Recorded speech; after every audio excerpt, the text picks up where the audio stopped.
વાત કરીએ બહારનું ખાતા પહેલા સાવધાનની।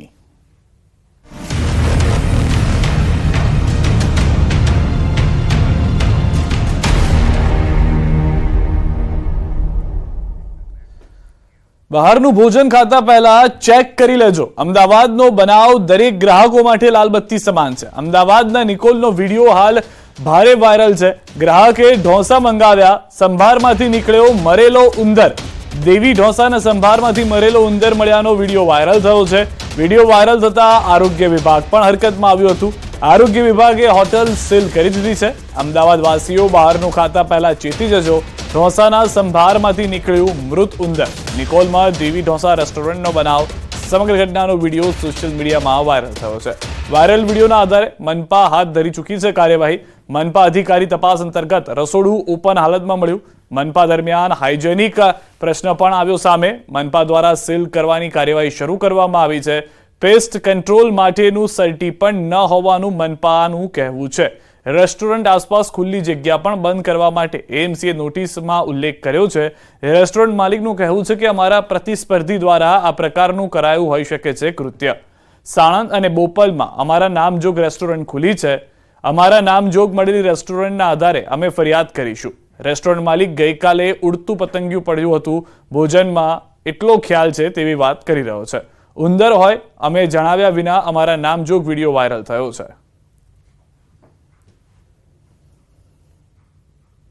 બહારનું ખાવાનું રાખતા હોય, આગ્રહ રાખતા હોય તો ચેતજો, કારણ કે અવારનવાર આ પ્રકારના સમાચાર જે સામે આવે છે, ક્યાંક જીવાત મળી આવે છે તો ક્યાંક દેડકો મરેલો જોવા મળી રહે છે। આવી જ એક ઘટના વધુ પ્રકાશમાં આવી છે અને આ દેવી ઢોસા જે છે તમે જોઈ રહ્યા છો કે ત્યાંથી જે સંભાર મંગાવવામાં આવ્યો હતો અને સંભારની અંદરથી મરેલો ઉંદર જે છે તે સામે આવ્યો છે। અત્યારે હાલ એએમસીની ટીમ જે છે તે અહીંયા પહોંચી છે અને તજવીજની પ્રક્રિયા જે છે તે હાથ ધરવામાં આવી છે। આ પ્રકારની ઘટના બનતા જ એએમસી જે છે તે પણ જાગ્યું છે અને અત્યારે હાલ તે રેસ્ટોરન્ટ ખાતે આવી છે અને તે પ્રકારની કામગીરી જે છે તે હાથ ધરવામાં આવી છે।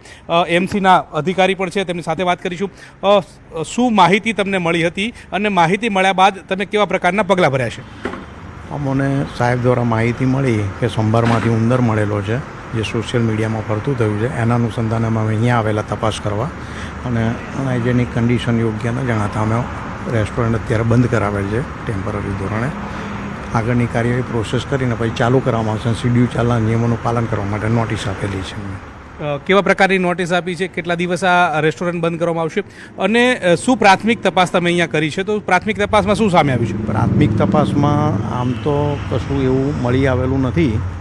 હવે ફરિયાદ છે અંદર સંભારમાંથી ઉંદર મળેલો છે। એમની જોડે પેસ્ટ કંટ્રોલનું સર્ટિફિકેટ માગતા પેસ્ટ કંટ્રોલનું સર્ટિફિકેટ અવેલેબલ નથી અને આજુબાજુ કિચનની જે જાળીઓ છે એ કિચન ઓપન લાગે છે, એમાંથી જીવજંતુ પ્રવેશવાની શક્યતા, એટલે જાહેર આરોગ્ય હિતમાં અત્યારે બંધ કરાવેલી છે રેસ્ટોરન્ટ। કેટલા દિવસ માટે બંધ કરવાની નોટિસ આપી છે? એ બધું કામકાજ કમ્પ્લીટ કરાવે, શિડ્યુલ ચારના નિયમોનું પાલન થાય પછી ચાલુ કરવામાં આવશે। કઈ કઈ ખામી દર્શાઈ છે અને ખામી તમે તમારા રિપોર્ટમાં તૈયાર કરી છે? કિચન ઓપન છે, એની આજુબાજુ નેટ લગાવવાની એમને કહી દીધેલી છે, એ નેટ બેટ લગાવે।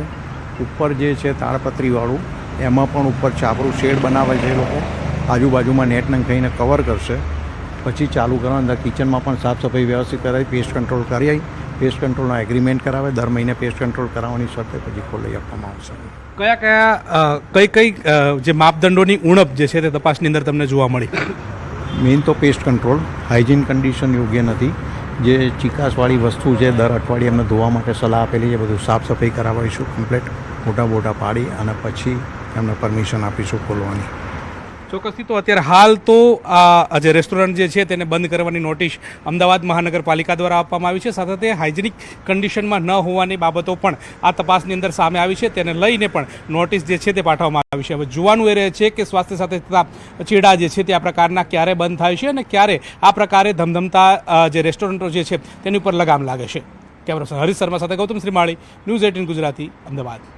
પણ હવે એને ફોટામાં વિડીયોમાં એને શું શો ઓફ કર્યું છે એ અમને ખ્યાલ નથી।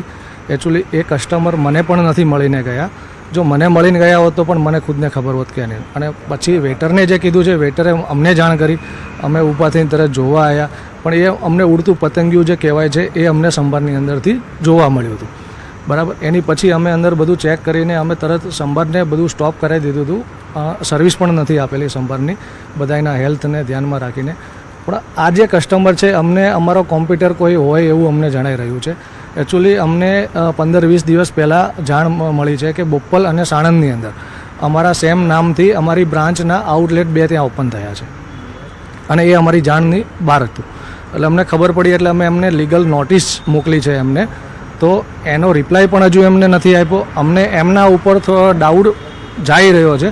હવે એની તપાસ અમે કરી રહ્યા છીએ. આ બધું અમને રિપોર્ટ પણ હજુ 2 થી 3 કલાક પહેલાં જ અમને જાણ મળી છે. હવે આના ઉપર અમે એનાલિસિસ કરી રહ્યા છીએ કે આ વ્યક્તિ કોણ આવ્યો હતો અને શું નામ છે અને પહેલાં સામને કઈ રીતના કનેક્શન છે. જો એ કનેક્શન હશે તો એની ઉપર પણ અમે લીગલ એની એક્શન લેવામાં અમે પૂરી તૈયારીમાં છીએ. ભરૂચની હોટલના જમવામાં પણ જીવાતનો મામલો ફરી ઉઠ્યો છે. નામાંકિત હોટલ નોવેસના શાકમાંથી નીકળી છે માખી. NH48 પર આવેલા વડદલા ગામ પાસેની નોવેસ હોટલની બેદરકારી. કાજુ સાથે પનીરનું શાક મંગાવતા રેસા નીકળ્યા હોવાની પણ ગ્રાહકની ફરિયાદ. ગ્રાહકે વિડીયો બનાવી કર્યો છે સોશિયલ મીડિયામાં viral. Bharuch food and drugs વિભાગ આવી હોટલ સામે પગલાં ભરે તે પણ જરૂરી છે, કારણ કે રેસા નીકળી રહ્યા છે શાકમાંથી માખી નીકળી હોવાની પણ જાણકારી મળી રહી છે. નોવેસની શંકામાં ગઈ હોવાની પરિસ્થિતિ હોટલની તે માટે પણ છે, કારણ કે ભૂતકાળમાં આવા કોઈ બનાવ બન્યા છે કે નહીં તેને લઈને પણ ફૂડ વિભાગ તરફથી હજી કોઈ પગલાં લેવામાં નથી આવ્યા ચકાસણીના. જો તે લેવામાં આવે તો તમામ વિગતો જે છે તે સ્પષ્ટ થઈ શકે છે. અન્ય સમાચારો પર નજર કરીએ. અમદાવાદના ગોમતીપુરમાં જાહેરમાં ખેલાયો ખૂની ખેલ. 2ની જાહેરમાં હત્યા કરી દેવામાં આવી. ત્રીજો વ્યક્તિ સારવાર હેઠળ છે. ગોમતીપુરના હાથીખાઈ ગાર્ડન પાસે અંગત અદાવતમાં હત્યા થઈ. તલવારના ઘા મારીને હત્યા કરવામાં આવી. મોહમ્મદ આમિર ઉર્ફે ભાંજો અને સબરેજ પઠાણ નામના યુવકની જાહેરમાં હત્યા થઈ. મૃતકો ડ્રગ્સ અને દારૂ પીને ખંડણી વસૂલતા હોવાનો આરોપ છે. પાન પાર્લરવાળા સાથે બોલાચાલી બાદ મામલો ભીચક્યો હતો. મોડી રાત્રે મૃતક આરોપીને મારવા માટે ખુલ્લી તલવાર સાથે મૃતક આમિર તબરેજ આરોપીને મારવા માટે પાનના પાર્લર પર પહોંચ્યો હતો અને આરોપીના ઘર નજીક જ બોલાચાલી, જ્યાં આરોપી સમીર, કામિલ અને સોહેલે આમિરના હથિયારથી હુમલો કરી તેની હત્યા કરી હતી. આ કેસમાં ગોમતીપુર પોલીસે એક આરોપીની અટકાયત કરી છે, જ્યારે અન્ય 2ની શોધ ચાલી રહી છે.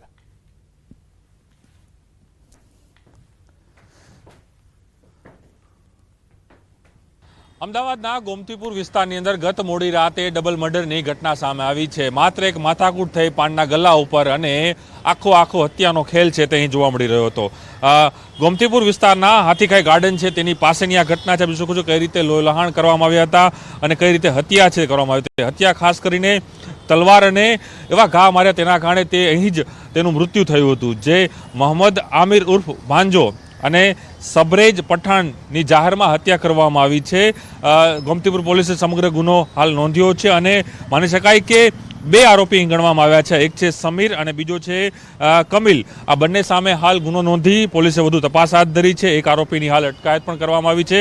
પરંતુ સાથે એ પણ જાણવા મળી રહ્યું છે કે જે રીતે પાનના ગલ્લા પાસે વાતચીત થાય છે, ત્યારબાદ એક માથાકૂટ થાય. માથાકૂટની અંદર આખી જે ઘટના છે એ હત્યા સુધી પહોંચે છે અને આ બંને જે હત્યા થઈ છે બંને લોકો પણ ક્યાંક ને ક્યાંક ગુના સાથે જોડાયેલા હતા. મુખ્યત્વે તેઓ દારૂ અને ડ્રગ્સના ગુના સાથે પણ તેઓ જોડાયેલા હતા. તેના કારણે પણ પોલીસે વધુ તપાસ હાથ ધરી છે અને સાથે જ જે 2 આરોપી છે તેમાંથી એક આરોપીની અટકાયત કરી વધુ તપાસ હાથ ધરી છે. ચોક્કસ એ માની શકાય ગોમતીપુર વિસ્તારની અંદર ગત મોડી રાતે ખાલી એક સામાન્ય એવી બાબતની અંદર આખો અંજામ છે તે હત્યા સુધી પહોંચી ગયો છે. ક્ષણિક મહેતા સાથે પ્રણવ પટેલ, ન્યૂઝ 18 અમદાવાદ. સમાધાન વખતે સમાધાન થયું નહીં અને બોલાચાલી થઈને ઝઘડો થયો. એ વખતે આ કામના જે આરોપી છે એને આ લોકોનો પીછો કર્યો, પાછળ પડી અને ઝપાઝપી દરમિયાન મરણ જનાર જોડેથી એની તલવાર આંચકી લઈ અને મરણ જનારને તલવાર માગી દીધી અને એનું મોત નીપજાવેલ છે. સાહેબ, સમાધાન માટે આ તલવાર શા માટે લઈને આવ્યા? મૃતકના નામ શું અને વિગત શું? મૃતકમાં એક આમિર ઉર્ફે ભાંજો છે અને બીજો છે તબરેજ ઉર્ફે તબ્બુ. આ 2ના મોત નીપજેલા છે. સુરતમાં અસામાજિક તત્વોને નથી રહ્યો હવે પોલીસનો ડર. લાભેશ્વર આંબાવાડી પાસે અસામાજિક તત્વોનો આતંક. પોલીસ ચોકી નજીક જ 7 જેટલા માથાભારે લોકોએ વાહનોમાં તોડફોડ કરી હતી. સામાન્ય બોલાચાલી થતા 2 રિક્ષા અને 1 કારમાં કરી તોડફોડ. વાહનોમાં તોડફોડની ઘટના સીસીટીવીમાં કેદ થઈ. ગુનેગારો બેફામ બનતા સ્થાનિકોમાં ભયનો માહોલ છે. વરાછા પોલીસે હાથ ધરી છે તપાસ.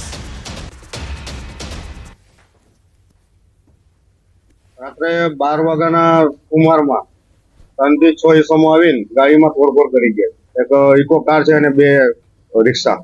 એમના નામ નથી ખબર. આગળની કાર્યવાહીમાં અમે પીસીઆર-1 કોલ કરેલો 100 નંબર ઉપર. પીસીઆર-1 આવી તેના ફોટોસ લીધેલા છે અને પોલીસ સ્ટેશન જઈ ફરિયાદ કરવાની હતી. તે ફરિયાદની કાર્યવાહી અમે કરી. સુરતના ઉન બીઆરટીએસ સ્ટેશનમાં 3 અજાણ્યા શખ્સોએ તોડફોડ કરી. બસના કાચ અને કેમેરા તોડી નાખ્યા. સોમવારે રાત્રે બીઆરટીએસ સ્ટેશનમાં ઘૂસી અજાણ્યા શખ્સોએ તોડફોડ કરી ત્યાંથી ફરાર થઈ ગયા હતા. બસ ઓપરેટ કરતી એજન્સીએ ભેસ્તાન પોલીસ મથકમાં તોડફોડ કરનાર અજાણ્યા શખ્સો સામે ફરિયાદ નોંધાવી છે. પોલીસે ફરિયાદના આધારે તપાસ શરૂ કરી છે. સમગ્ર ઘટનાના સીસીટીવી પણ સામે આવ્યા છે.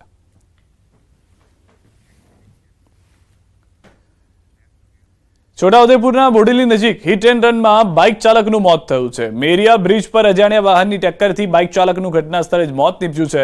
બાઇક ચાલક માખણી ગામમાં એસબીઆઈ બેંકના મેનેજર તરીકે બજાવતો હતો ફરજ. માનકભાઈ પ્રજાપતિ છોટાઉદેપુરથી માખણી બેંક પર જતા હતા. તે સમયે અકસ્માત. બોડેલી પોલીસ સ્થળ પર પહોંચી શરૂ કરી તપાસ. 24 કલાકમાં મેરિયા બ્રિજથી સુસ્કાલ વચ્ચે 5મો અકસ્માત. બેફામ દોડતા રેતીના ટ્રકથી વારંવાર અકસ્માત થતા હોવાનો સ્થાનિકોનો આક્ષેપ છે.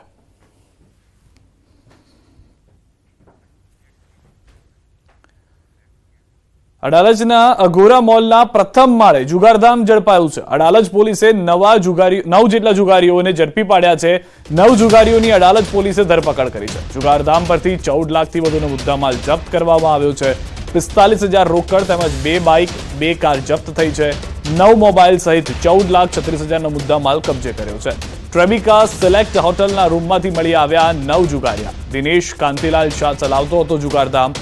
આશીષ વિનોદ ચંદ્ર પટેલ, દિનેશભાઈ ગાભાભાઈ ચાવડા, રાજેન્દ્ર કુમાર શિવાભાઈ પટેલ, જિગ્નેશ રસિકભાઈ પટેલ, ઘનશ્યામભાઈ દ્વારકીદાસ પટેલ, મહેશ મંગાજી ઠાકોર, અશ્વિન સોમાભાઈ પરમાર અને ઉમેશ મૂળજી પરમારને પોલીસે રંગે હાથે ઝડપી પાડ્યા છે.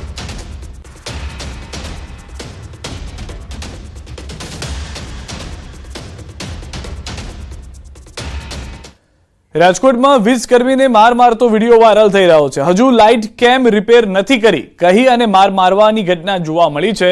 રસિક ટીલાળા નામના વ્યક્તિ દ્વારા યોગેશ ચાવડા નામના વીજકર્મીને માર મારી ગાળો ભાંડવામાં આવી. શાપર પોલીસ મથકે એટ્રોસિટી સહિતની કલમ હેઠળ ફરિયાદ નોંધાવીએ છીએ તેવી પણ વાત કરવામાં આવી. સમગ્ર ઘટનાનો વિડીયો સોશિયલ મીડિયામાં વાયરલ થઈ રહ્યો છે.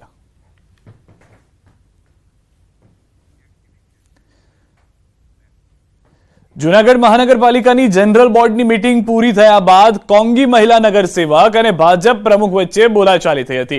મહિલા નગરસેવકનું અપમાન કર્યું હોવાનો આક્ષેપ કરવામાં આવ્યો છે. મંજુલાબેન મનપા કચેરીમાં ધરણા પર બેસી ગયા હતા. બાદમાં ડેપ્યુટી મેયરે સમગ્ર મામલો થાળે પાડ્યો છે. જૂનાગઢ માટે મારે લડવાનું છે તો જ્યાં સુધી એ પુનિતના દબાણ ન હટે ત્યાં સુધી હું ઊભી નહીં થાઉં. ભલે મારે મરી જવું પડે. હું જૂનાગઢ માટે શહીદ ભલે થઈ જાઉં. મારા શહીદ થવું. મારા જીવવું નથી. હું ઘણું જીવી. મંજુલાબેન જે અત્યારે હાલ આક્ષેપ કરી રહ્યા છે એ કોર્પોરેશનના અધિકારી કર્મચારીઓએ આ કામ કર્યું છે કે નથી કર્યું એ બાબતે અમારા બંને વચ્ચે સંવાદ થતા મારા દ્વારા એમને એ જ કહેવામાં આવ્યું હતું કે કોર્પોરેશનની કાર્યવાહી છે એ કોર્પોરેશનના અધિકારીઓ કાયદાની મર્યાદામાં રહીને કરતા જ હોય છે. એ સિવાય કશું જ અમારા વચ્ચે બોલવાનું ચાલવાનું થયું નથી. તો જૂનાગઢ મહાનગરપાલિકાની વર્તમાન બોડીની 31 જુલાઈના રોજ મુદત પૂર્ણ થઈ રહી છે ત્યારે આજે છેલ્લું જનરલ બોર્ડ મળ્યું હતું. કોંગ્રેસના નગરસેવક દ્વારા પાણી, ગટર, વોકળા પરના દબાણો અંગે પ્રશ્ન કરવામાં આવતા ગરમાગરમી થઈ. અંતે કમિશનરે તમામ પ્રશ્નોનો યોગ્ય નિકાલ થશે તેવી બાહેધરી આપી હતી અને વર્તમાન ભાજપની બોડીએ 1500 કરોડ રૂપિયાના કામો કર્યાનો દાવો કર્યો હતો તેમજ આવનારી ચૂંટણીમાં ફરી ભાજપ સત્તા મેળવશે તેવો વિશ્વાસ વ્યક્ત કર્યો હતો. અમારી સરકાર જ આવવાની, કારણ કે જે કામ કર્યા જ નહીં પ્રજાએ જોયા છે અને પાછી ભારતીય જનતા પાર્ટીની બોડી આવશે.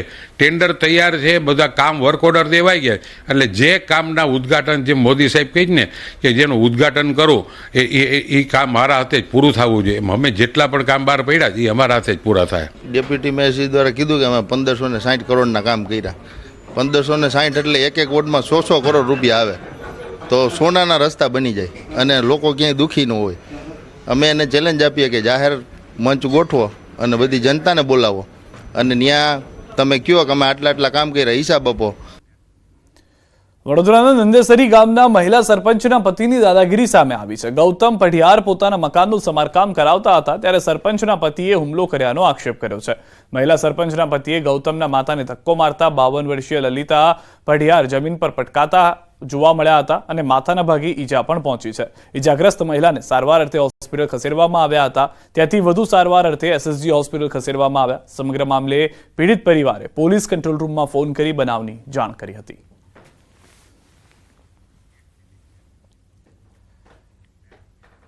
NRIના જિલ્લા આણંદમાંથી ફરી એકવાર નકલી માર્કશીટ બનાવી વિદેશ મોકલવાનું કૌભાંડ ઝડપાયું છે. આણંદના શૈક્ષણિક નગર વિદ્યાનગરમાંથી SOG પોલીસે નકલી માર્કશીટ અને સર્ટીઓને આધારે યુવાનોને વિદેશ મોકલનાર અમદાવાદના એક શખ્સને ઝડપી પાડ્યો છે. SP સ્ટડી પ્લાનર LLP નામની ઓવરસીઝ ઓફિસમાંથી વિવિધ રાજ્યોની અલગ અલગ યુનિવર્સિટીની 90 બનાવટી માર્કશીટ તેમજ સર્ટીઓના દસ્તાવેજો મળી આવ્યા, જે સાથે પોલીસે સિદ્દીક શાહની અટકાયત કરી છે. આરોપી અમદાવાદના ભાવિન પટેલ તેમજ વડોદરાના મેહુલ રાજપૂત પાસેથી બનાવટી માર્કશીટ તેમજ સર્ટીઓ મેળવતો હતો અને જેના આધારે વિદેશ જવા ઈચ્છુક યુવાનોને વિઝા મેળવી આપતો હોવાનું સામે આવ્યું છે. જેના આધારે પોલીસે ત્રણેય વિરુદ્ધ ગુનો નોંધી વધુ તપાસ હાથ ધરી છે.